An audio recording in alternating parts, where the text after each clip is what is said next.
Now this is another critically acclaimed film that I happen to have seen in the periods leading up to Christmas, and it's called Where the Wild Things Are. Now this is a movie that apparently has been adapted from a 200-word novel, literally 200 words, into a pretty much 90-minute feature-length movie based on a bunch of wild things and a kid running away. So let's get into the basic plot of this film, although I've kind of given it away in that introduction. It starts about this boy named Max, who is trying to make the best out of his home life, but he's not doing a very good job at it. You know, his mum doesn't have pretty much have much attention for him. His sister doesn't have much attention for him, so he feels quite lonely. And what happens is that after a pretty nasty confrontation with his mother, he ends up running away to this island where he meets some wild things. And what happens? He ends up being the king of them. But unfortunately, he ends up starting thinking, not quite as he expected it. Pardon me, not quite as he expected it would be, and is wondering what to do in that situation. So that's the basic premise of Where the Wild Things Are.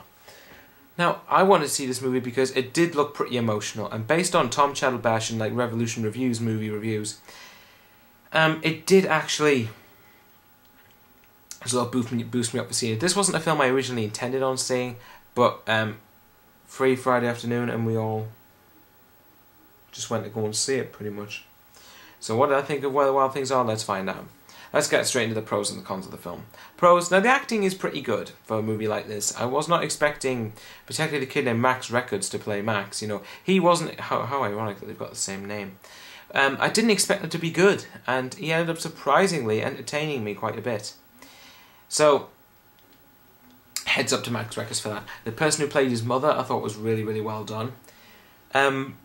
The voice acting for the wild things I thought was done terrifically. You really felt the emotion of each wild thing, and it's always establishing how it teaches Max the lesson in life, the important lesson in life, as far as I can tell you. Some other things I liked about the film, the emotional aspects of this movie are handled extremely, and I mean extremely well.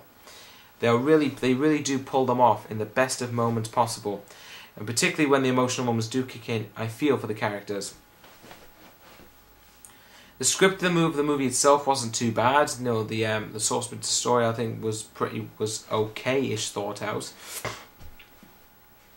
But you know, of course, with that comes some problems. Now, the main issue I had with this film. Now, I'm not trying to disrespect anyone who's read the novel or seen the film, but I was bored. For half of this movie, I was severely bored. Nothing happened. I was hoping for a bunch of things happening at the same time, you know, all this, and it said in the BBFC classification, contains mild threat and brief violence. What violence? There was no violence in this movie at all. You know, I mean, I think that the execution of the story was done pathetically. It was just basically, right, now if you haven't seen the movie, don't listen to the rest of this, don't watch the rest of this review. But basically, it was about a boy being upset at home, going to try and, for no apparent reason, being named King of some creatures called the Wild Things, learning the downside to that, making adjustments for them, and learns that home's the place all along. Yeah. With slight tweaks to it, that's a story I've seen. That's a formula I've seen many, many, many times before, and it still to this day amazes me how it can be used. Right, other things to like about the film. Well, like I say, the story of the execution of this movie wasn't good. The ending I didn't really quite get that much, because even though it is an emotional ending, I don't quite see why it was put there. Well, I suppose I actually kind of do, but you know, there were some scenes in the film where it didn't really move the story along. You know, building a fortress, for example, it didn't quite move the story forward. It didn't quite tell us, right, well, why are they doing this? There must be a reason why we're doing it. You know, but really there's not that much I can say too much on Where the Wild Things Are, other than I actually do think it's a really overrated film.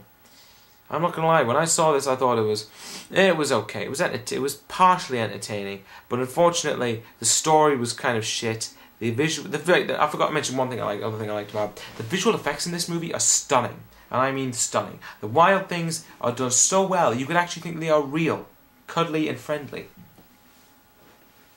But, like I say, where the problem lies in this film is that the execution of the story isn't that great. And the pacing of the film suffers greatly from the lack of story because, like I say, not enough stuff happened. Had there been more things happening, I think it would have been a much more interesting film. Unfortunately, though, like I say, it was just kind of one-dimensional. It just didn't know where it wanted to go. Overall, though, Where the Wild Things Are, I think, is an okay film. It's just about average for me, though. It's not good, it's not great, but by no means terrible. So overall, I'm going to give it 2.5 stars or 2.5 stars out of 5 for my overall grade. I think it would be worth a watch again, but not in for many years to come for me. This is not a movie I could enjoy watching a second time. Heck, I didn't even enjoy watching it the first time that much. But we'll find out. There might be somewhere. There might be some other. It might. I might have a different effect on me the second time. I really don't know. But that's like I say, that's a video for another day. I could end up doing re-reviewing this if it's good, but I highly doubt that. So until next time, YouTube, the movie buff, Michael Bowers signing out.